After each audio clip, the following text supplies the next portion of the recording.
people that are sliding in, but we'll just get on with the event. So thanks everyone for joining in today. My name is Matt Thomas. I am with the Storage and Transmission Business Development team at Enbridge in Ontario, and also part of the Young Energy Professionals Network executive. And I'm here today to help moderate this session with a couple of industry leaders that we will get into as we start the event.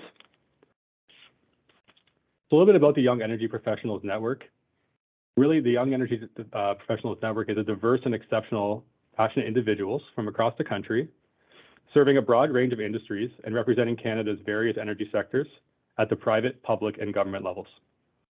The YAPN serves a platform of engaging ambitious young professionals to aspire them to become the next generation of energy leaders, capable of solving the country's most pressing challenges regarding energy and sustainability, while shaping the vision of tomorrow's diversified energy systems. So we want to start today off with a safety moment, and I wanted to talk a little bit about with all the nice weather coming up right now, and for those planning either landscaping work or yard work, to make sure that we're focused on click or call before you dig. In Ontario, it's Ontario One Call, but depending on what your jurisdiction is, you can find that information online, and it's really never been easier to do that setup, and then you can safely undertake those activities in your house or your property, and it really is the right time to be thinking about that now as the nice weather is coming through. So today I am joined by Carrie Howard from McCarthy Tétrault, who is partner and co-head of the National Oil and Gas Group. Her practice focuses on corporate commercial matters in Canada's energy and power sectors, with specialization in oil and gas and power industries. In addition to the conventional upstream and midstream oil and gas arrangements, Carrie also advises on the development of energy transition projects, including carbon capture, utilization and storage, geothermal, and other power projects, such as gas, wind, solar, and hydroelectric. We're also joined by Matthew Ackman, Enbridge Senior Vice President, Strategy, Power, and New Energy Technologies. Matthew oversees the corporate strategic planning processes and all global renewable power operations and development. Matthew's responsibilities include new energy technologies, which aims to advance low carbon energy infrastructure opportunities across Enbridge's energy delivery business, and to build upon Enbridge's early investments in the areas of renewable natural gas, hydrogen, and carbon capture, utilization and storage, as well as other low carbon technologies. So thank you today to our panel members for joining. So as we're going to set the stage for today's event, first we're going to focus on getting to know our panelists. So first I'm going to go to Carrie and then to Matthew to please tell us about yourself. Thanks so much, Matt. So as noted in the introduction, I'm a partner in the Calgary office of McCarthy Tétrault, and I'm co-head of our oil and gas group. I've been with McCarthy's for 3.5 years now, but have been practicing in the energy space in private practice for almost 18, which makes me feel very old given the crowd on the line today. I'm a born and raised Calgarian and married to a petroleum engineer. So the energy industry has been a huge part of my life from day one, just being a Calgarian by nature. And, we've seen firsthand how much it's transitioned over the years. Even my husband's in the data and analytics space now. We're focusing more on energy transition and renewable energy projects. And it's a very exciting time to be an oil and gas lawyer. And I can't say that that's always been the case. So just really looking forward to these new opportunities and how much the industry has shifted. And it's a fun time to be working in the space. Thank you. And now Matthew. Okay, thanks. Thanks, Matt. Thanks, Kevin, for hosting. Very excited to be here. So Matthew Ackman, Senior Vice President of Renewable Power and Corporate Strategy at Enbridge. So in my role at Enbridge, I'm responsible for our overall corporate strategy. And at Enbridge, we are a big believer in both traditional energy as well as newer low carbon energy and related technologies. And our strategy really does emphasize both in terms of growing both. We're big believers that the world is going to need just a lot more energy and more energy security that's going to have to come from conventional as well as new energy forms. So we're looking forward to growing both of those. I also run our renewable power business unit, which is in Canada, the US, and we have an offshore wind business in Europe. Very exciting over there. So that's growing and generating lots of cash flow for us as well, and is a core business for Enbridge. Recently taken on other new energies, so we're working on renewable natural gas, as Matt mentioned, hydrogen, and we've announced some new exciting carbon capture and storage initiatives. So all that from a strategic standpoint. So exciting times for growth across the board here. Matt, thanks. Yeah, thanks, Matt. So maybe now we'll go back to Carrie. So what excites you about today's energy landscape?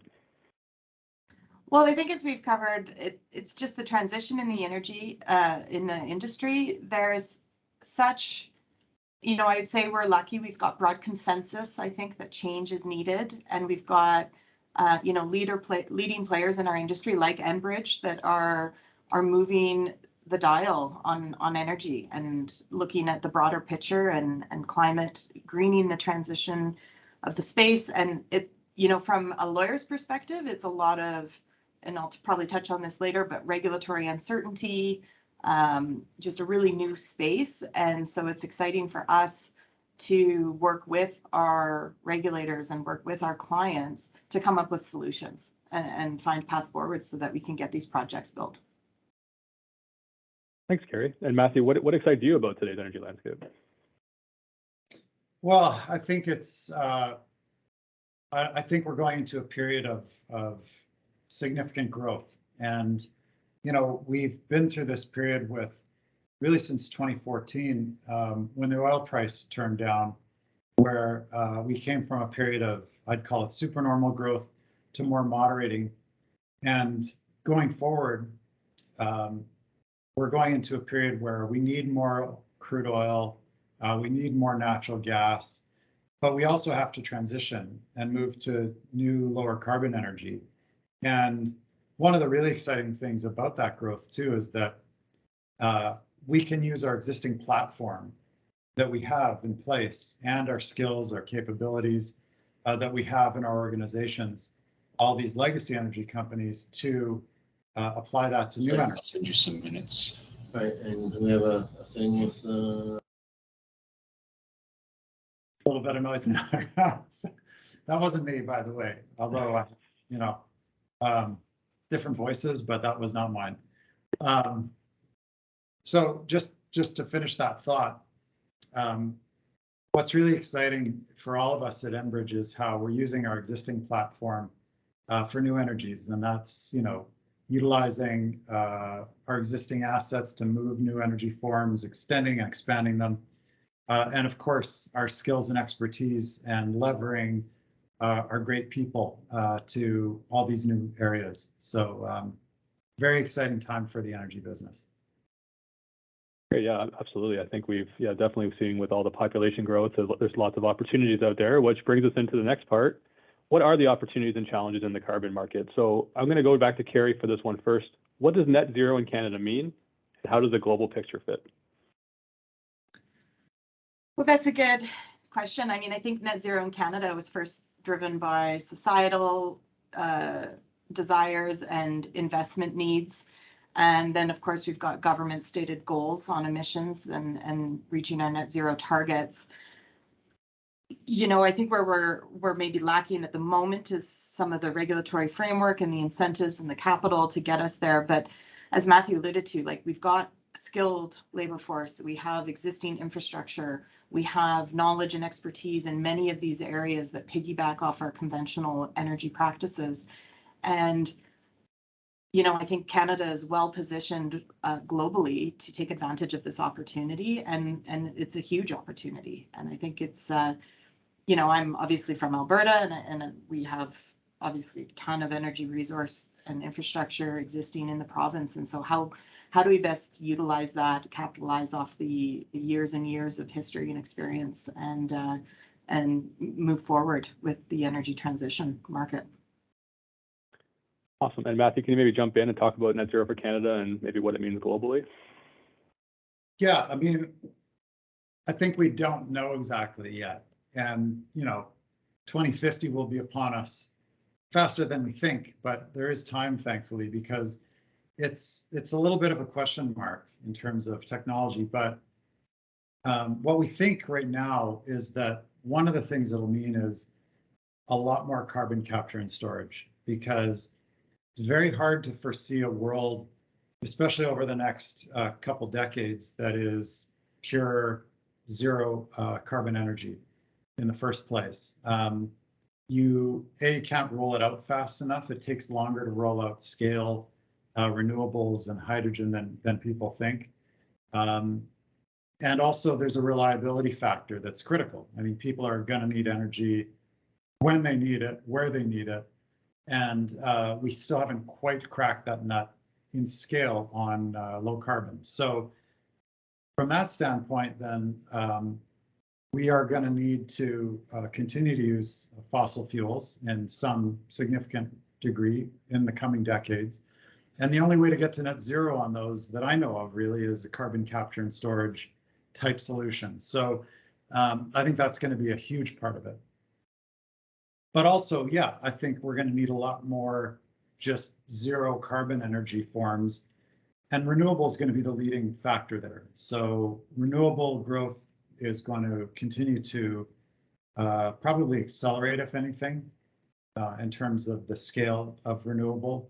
And then you're going to get into hydrogen in a big way, which can be green. Again, it's a renewable play, or using carbon capture and storage on blue hydrogen is going to be probably a very large business over the coming decades. Again, these things will take time, but that's right now kind of the only way we know how to get to net zero. Great, thank you. And I do see there are some questions coming in through the chat, so I'll just maybe use this time to say if there are other questions, please free to put them in the chat. Kevin Zhang is out there monitoring for us, and we'll provide that over to us. So maybe back to Carrie, can you maybe talk about how in your role, how you influence this space? Yeah, well, I mean, Matthew just alluded to it as well, like the carbon capture and sequestration piece is critical to achieving net zero. It's a lot of where I focus my energy these days. Alberta obviously has their RFP that they just released the initial results from, and a second one underway for storage hubs, which is really exciting prospect. As legal counsel, obviously our role is in the strategic advice, regulatory guidance, structuring, planning, and all the way down to negotiating, drafting agreements, joint venture agreements, operatorship agreements, etc.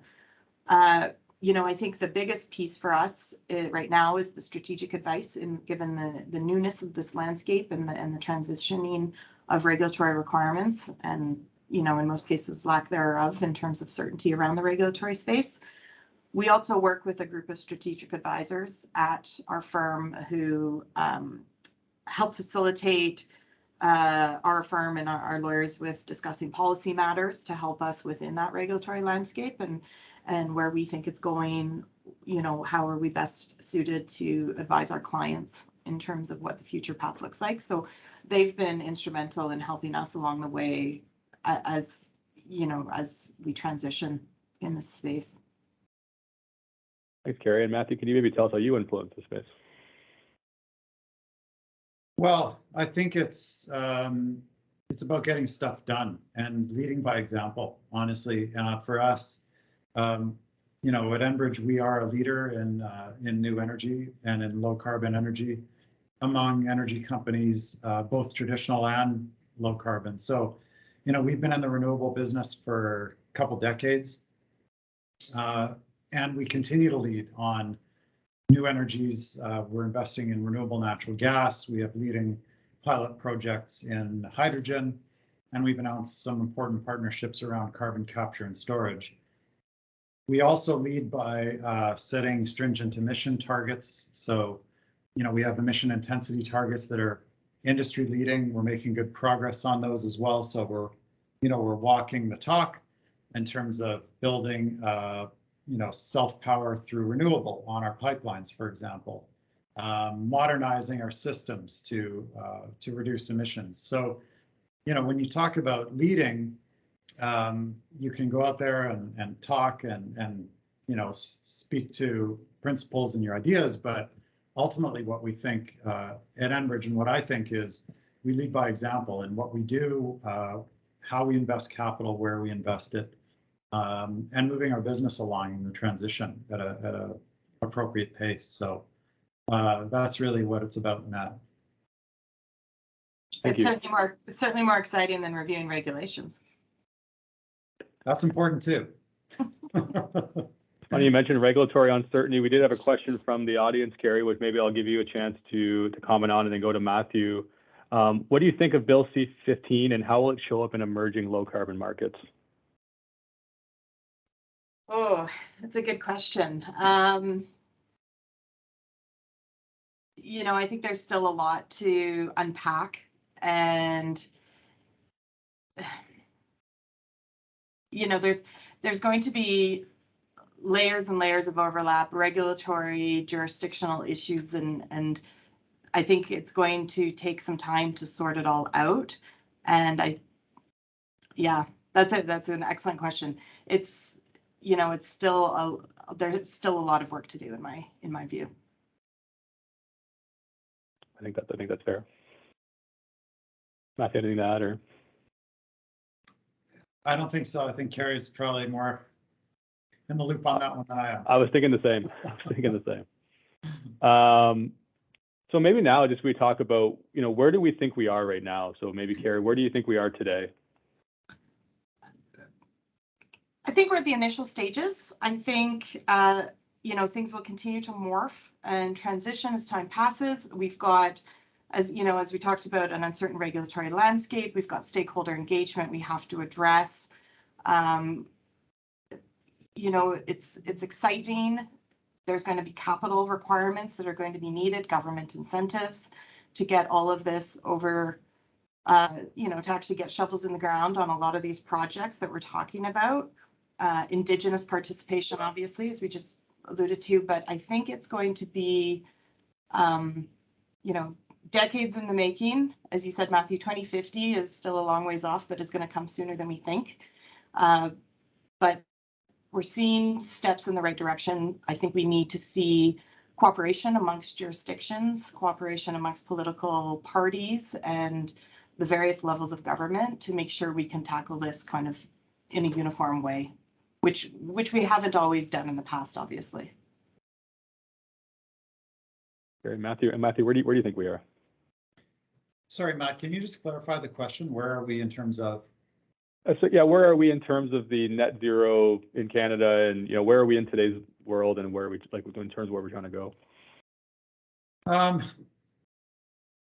think we're off to a good start in the sense of building general support and enthusiasm for it.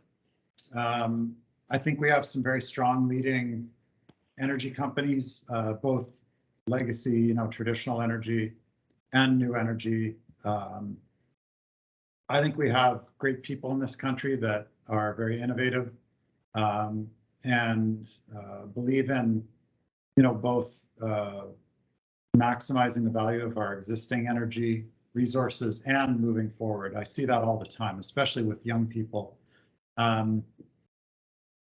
But I think there are some ingredients, missing that we're going to require moving forward.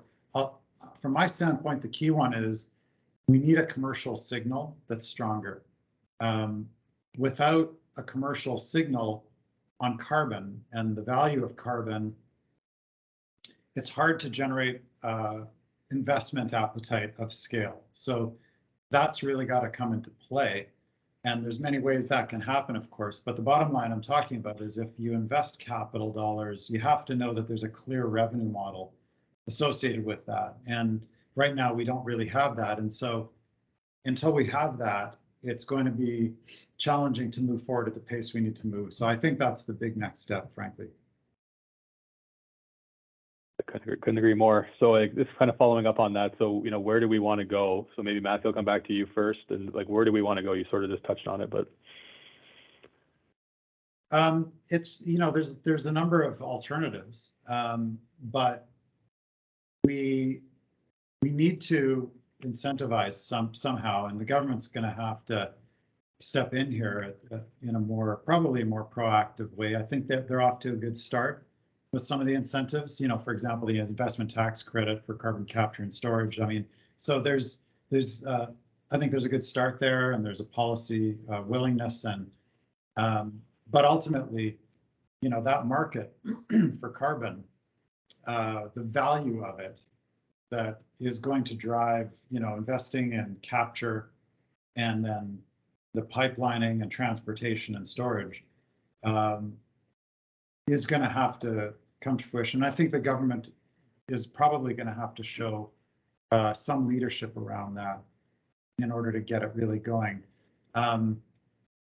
You will have voluntary markets as well, which meaning, corporates are just showing appetite for it, and then a price evolves without government help, so to speak. But that may not get us there fast enough, because those tend to take some time to evolve. Thanks, Matthew. So Carrie, where do you think we want to go?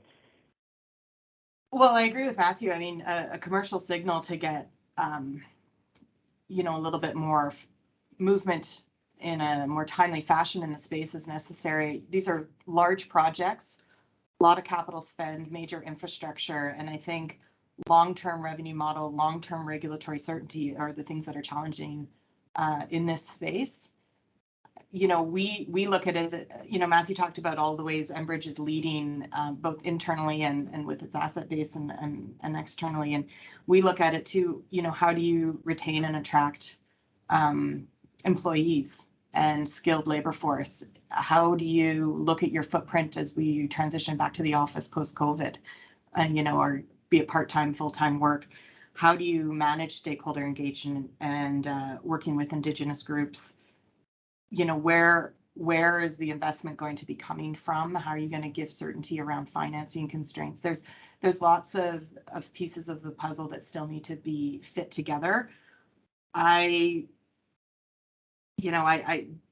think Canada is well positioned. We've got a lot of emerging technologies across industries, agriculture, heavy industrial, renewables, direct air capture, CCUS, as we talked about. The government is stepping up with some of its tax credits, its net zero accelerator program, but we're going to need a little bit more, and hopefully we can move quickly on the regulatory piece. Obviously that takes time, but even on the investment tax credit, hoping to see the clarity in the regulations sometime this summer. But I think we're moving in the right direction, and it's just, again, as you say, those signals to the market that we're ready to move forward with certainty.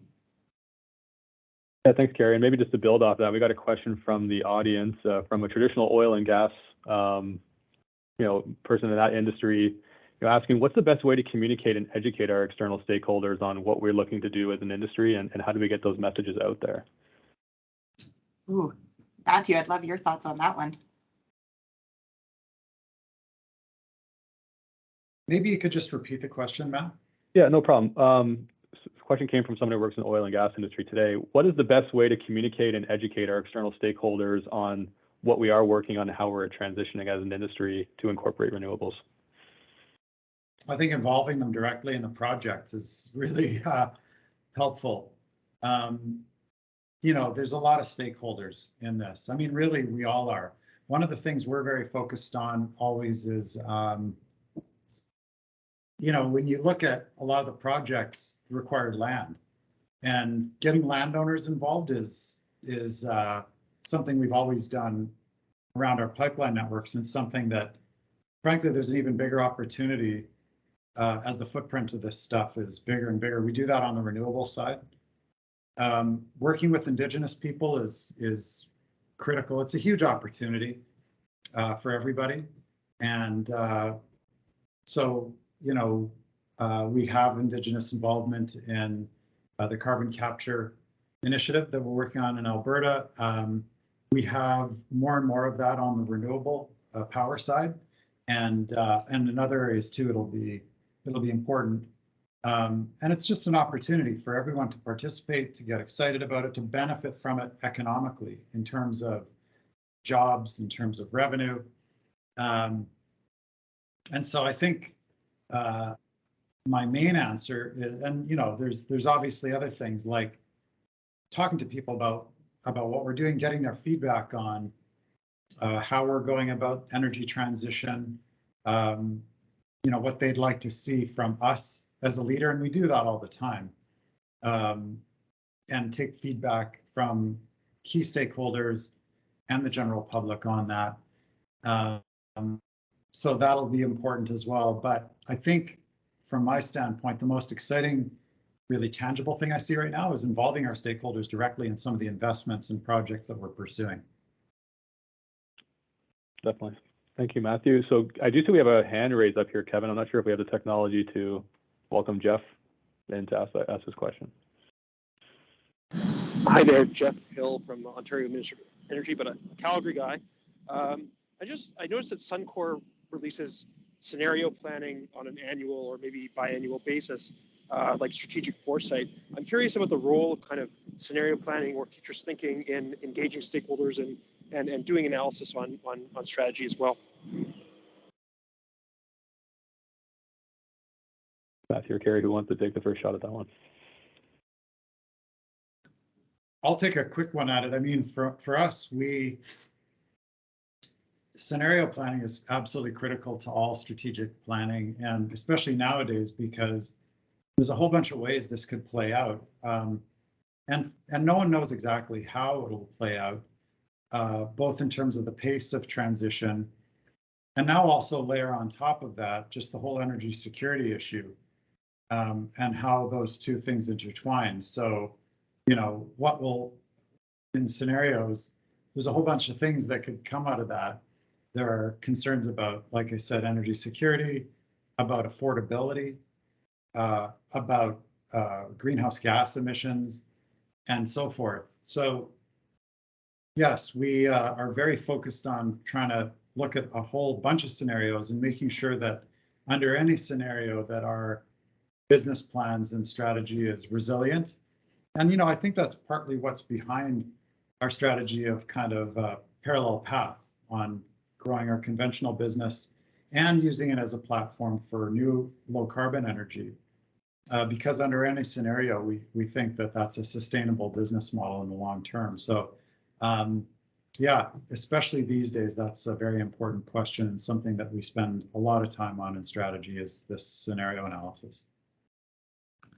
Yeah, we're not as directly involved, obviously, in scenario analysis, but with our clients, we do look at sort of strategic alternatives as they come up with project ideas. What are the options for bringing it to fruition? And just again, for us, it's a bit more technical, but looking in the regulatory landscape to find out what the possible avenues are to get these projects built.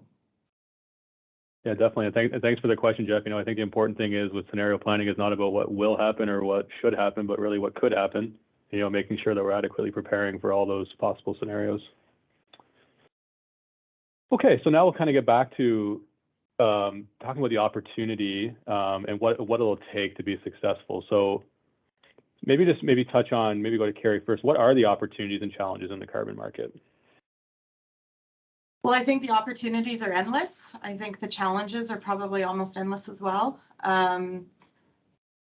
We've got industry players, leaders in the space that are really taking the lead on this. We've got, I just look at it from across the board, and we look at our client base in terms of what they're doing, and it's everything from banks looking at investments in sustainable areas. It's large players looking at mega projects, CCUS, hydrogen, down to small startups, incubator hub type folks that are looking at technological advances, emissions solutions, so to speak. We also have clients that are very active in both the regulatory and voluntary carbon markets, so trading offsets and credits. So the opportunities are endless. To the extent we're going to create, a carbon price, and as you said, earlier, Matthew, the commercial signal and the long-term value around this, we're going to be opening up another whole world of products and investment opportunities that will piggyback off this existing and initial stages of this transition. And it will be global in my view. And, you know, to the extent we can get sort of verifiable and trusted accounting of emissions, you know, that will give that next step of the industry more credibility. So I think the opportunities are massive from, you know, A to Z. Thanks, Carrie. Matthew, maybe you jump in. What do you see the opportunities and challenges are as? Yeah, I think Carrie said it well. I don't have a lot to add. I think huge opportunity. This market thing that I mentioned, the commercial model is really critical right now. And then there will be technical issues. You know, we can't underestimate those. Like when you look at the, you know, in very simple terms for carbon capture and storage, in order for this to be effective, it has to be stored underground forever. So that, you know, will pose questions, technical challenges as well along the way. You know, obviously there is a technology here and it's been done before, but people are going to need to be assured that it's going to work and that it's going to work basically in perpetuity. Then there's just getting the cost down, because right now it's, you know, I don't know what we are, if it's 100 a ton or 200 a ton all in, but it's going to have to come down.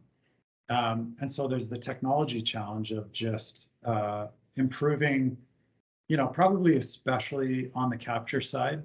There's a lot of fluidity around the technology there and which one or ones are going to win. But everyone's trying to drive down that cost curve. And I think that that's an important challenge for the industry as well. Matt. Yeah, thanks, Matthew. I'm going to come back to you for this question. You know, in terms of dollars, what is the size of the opportunity? Oh, honestly, you can't even put a number on it. It's so large, because if you think about it, and I'm not even going to try and put a number on it, but I'll just say that each one of these, you know, sort of contraptions on a large industrial process is, I don't know if it's hundreds of millions or billion, or they're big numbers. And then if you look at all the different industrial processes out there that produce carbon, CO2 intensely, you know, from steel, you know, cement, power generation, etc. You know, there's a lot of opportunities out there. And then you think about that globally. And so, you know, and not to mention our industry, like refining, etc. So, yeah, I mean, you can't even put a number on it. It's so big. And so that's part of what's exciting about it. I think that's a very fair answer, and I didn't know if you were going to be able to put a number on it anyways, but we thought we would ask to provide some perspective for the crowd. So maybe going back to Carrie, so what are the direct actions we can take today to advance? I mean, a couple things. I think of it sort of personally and internally, and at our firm, what do? We look at our own footprint, we look at our own impact. What are we doing to push change within our own entities and our communities? I think big picture, and as we've talked about many times, what we've seen, you know, we're starting to get signals from the government with tax incentives and policy shift and regulatory framework. I think all of that, allowing certainty in that area is going to drive the investment. So I think those are the direct actions that need to be taken. And as I said earlier, I think there needs to be cooperation and consensus among not just jurisdictions, but political parties, so that we don't, every time we change a government, we're not changing policy on where we're focused with the environment, so that we can build these mega projects and invest these billions of dollars to get there. So I think those are the direct actions that probably need to go. We've got the political will for it. We've got the broad consensus, I think, amongst industry and society generally. Now we just need to get to work, frankly, on the details. Yeah, thanks, Carrie. And Matthew, what do you think are some of the direct actions we can take?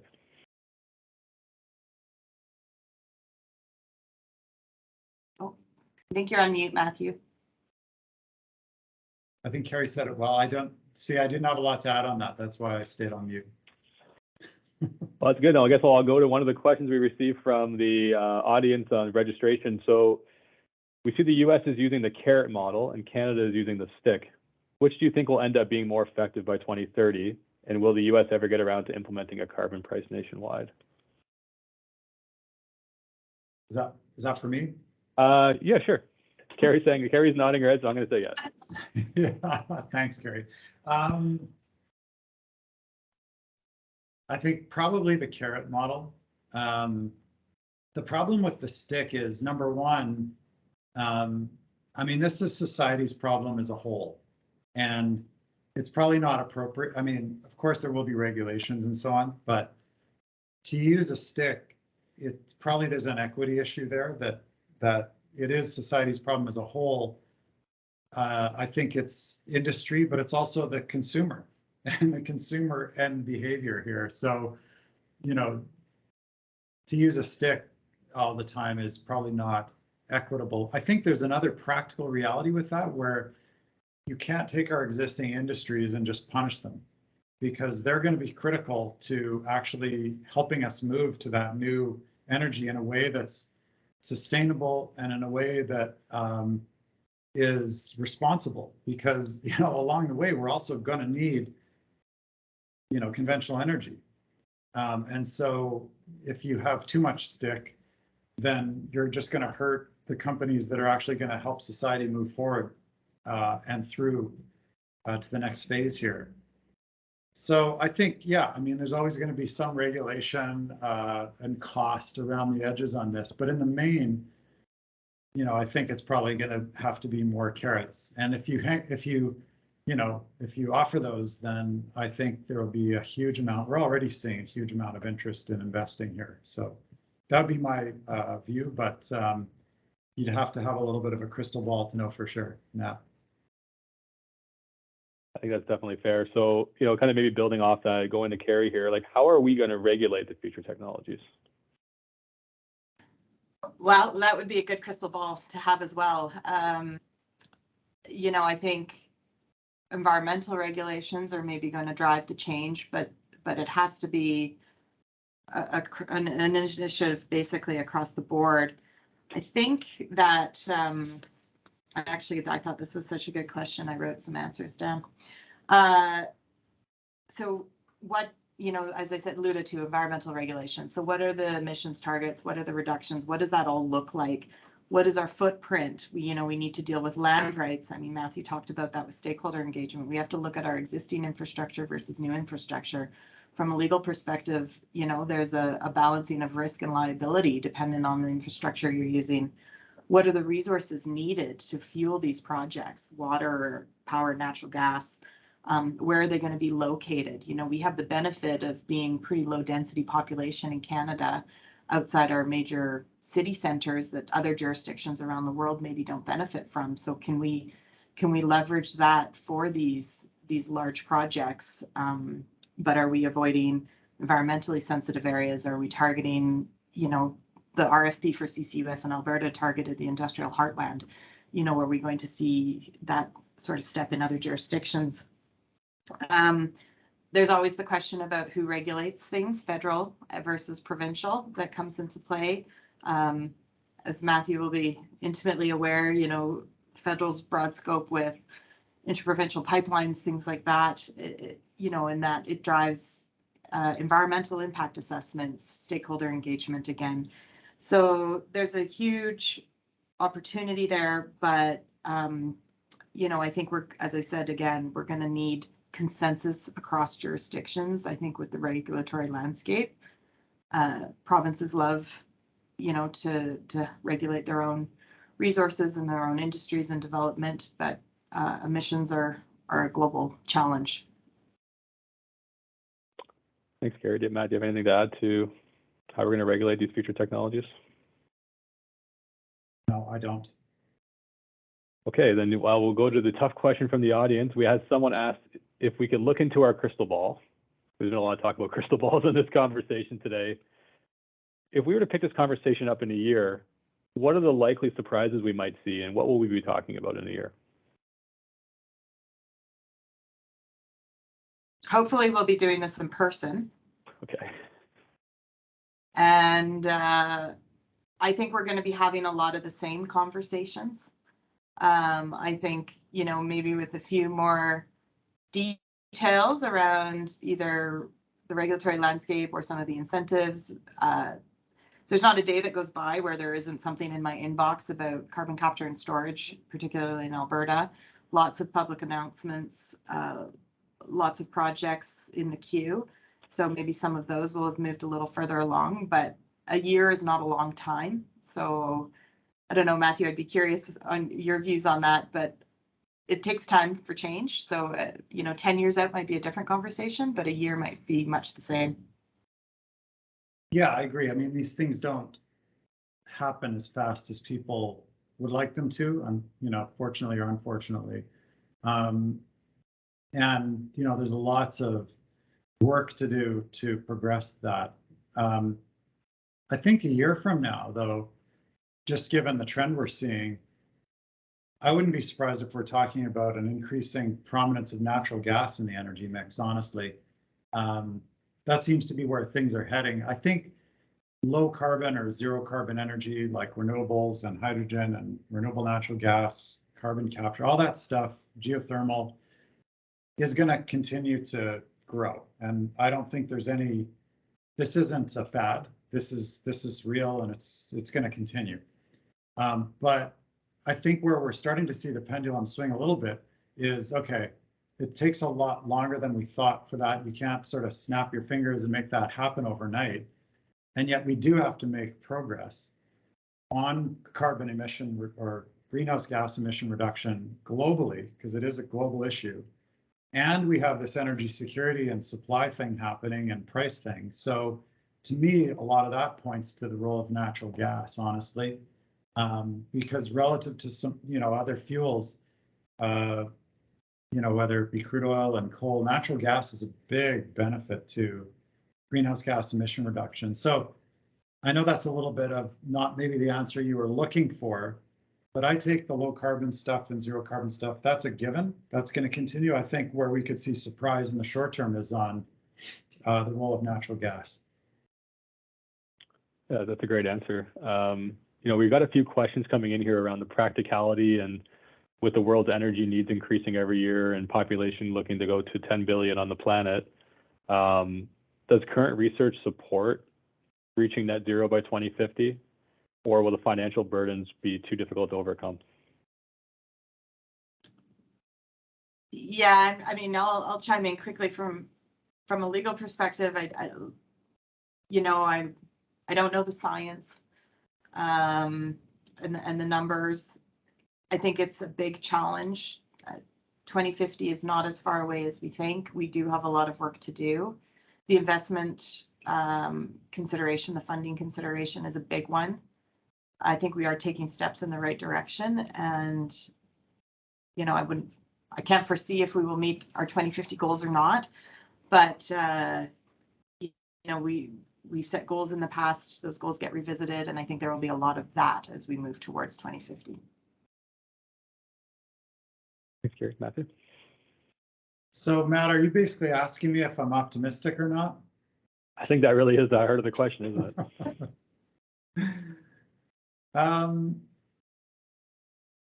It's you know what, I'm on the fence about it, honestly. I think we have the ingenuity, we have the drive, but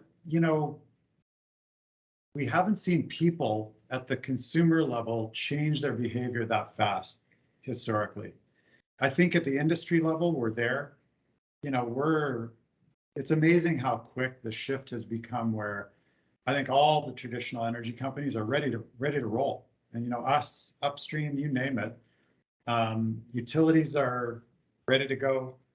The question mark is going to be around the consumer, honestly, and that's a political question too, right? Because it's about cost, it's about changing your behavior and doing things differently. It's about conservation and all that stuff. So it's an unknown.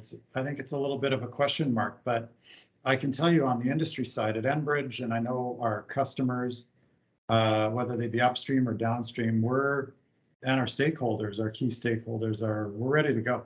So I hope everyone comes along with it. I think that's a fair. Maybe I'll just use this time to challenge all the young energy professionals on this call today to say that there's a lot of time in front of us to help to solve these problems, and the landscape will definitely be evolving as we move forward. But I think the will is definitely there from us as well. Maybe just kind of go into some of the questions we had from the registrations. What is a competitive advantage that Canada has that other countries lack from a technology perspective? Well, I can chime in. I mean, I look at CCUS as the perfect example. You know, as I said, we've got the existing infrastructure, but we have the labor force that's familiar with some of the space. We've got the drive for the technological advancements on the capture side of things. We have a large, you know, Canada generally, as I said, has a, you know, societal consensus, I think, on where we're headed, and Matthew just alluded to it. Industry, utility, it's ready to go. Everybody's ready to jump in with 2 feet. We have lots of experience in building large industrial projects. We've got great expertise in the area, and we have the right resources. We've got the geology and the geography to make all of this happen. So I think Canada is well positioned, and I think it is going to be making sure we can move fast enough to keep up with where the rest of the world is headed. Yeah, I think that's well said. I think we have other countries will be good technologically as well. But when you just think about our current energy industry and our energy infrastructure industry as a related point, you know, we understand the geology very well. That's a huge plus because the geology is going to be key in storage. For example, we understand how to move gases around in pipelines, which is critical because, you know, when you think about CO2 is going to move in pipelines, hydrogen, renewable natural gas, all this stuff isn't going to move in the air, in thin air. Some will move in trucks, of course, and ships, but in the main, it'll probably have to move in bulk and pipelines. We're very good at that.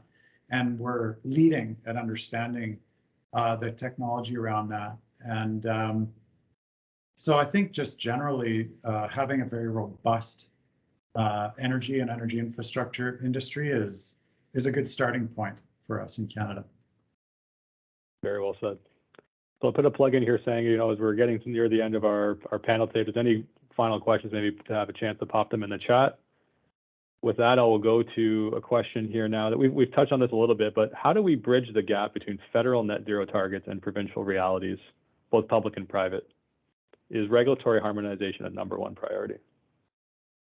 Yeah, I think so. I mean, there won't always be harmonization, and provinces, you know, the Constitution dictates who gets to regulate what, but it's going to need to be consensus across the board. Whether that's acknowledgement of, you know, substantially similar regimes and targets, but consensus, and again, I suggest across political parties is as important so that we don't continuously see changes as governments change. So, you know, I from a lawyer's perspective, I think that's a really important #1 step. Thanks, Kerry. Matthew, any final remarks? Not on that point. Okay. Well, we didn't receive any more questions from the audience during that last. Oh, there was one last question here. We'll go to this question. It's actually from Kevin. Oh, sorry, it's more of a commentary, but just the optimism around the drive and willingness of our young professionals. Yeah, Kevin, you know, definitely agreed. I think that really is the secret sauce for Canada and ourselves, and really, you know, why we've all made even the commitment today to be here. You know, and I think maybe with that, we'll just call an end to this panel today. And I really want to thank everyone today for joining today's call, and for Matthew and Kerry for taking the time to join us today and take their time to provide us their thoughts on really interesting space. You know, with like as we described, lots of opportunity, almost inquantifiable, but also lots of challenges associated with going that as well. So, you know, the YPN is going to be continuing to host, you know, more events, and, you know, really appreciate participation in the registration. And it really does help to us inform how we would do other events. There will be a post-event survey that we'll send out for those, and we really appreciate your feedback through that. I would also like to take the time to encourage everyone to become a member of the YPN if you haven't already, and you'll be informed of future Energy Council of Canada events and have access to other initiatives through that as well. So thank you everyone again for your time, and I look forward to seeing you all soon. Take care. Thanks to Matt and Kevin, and thanks to everyone. Yeah, thank you, everybody. Thank you. Have a great day.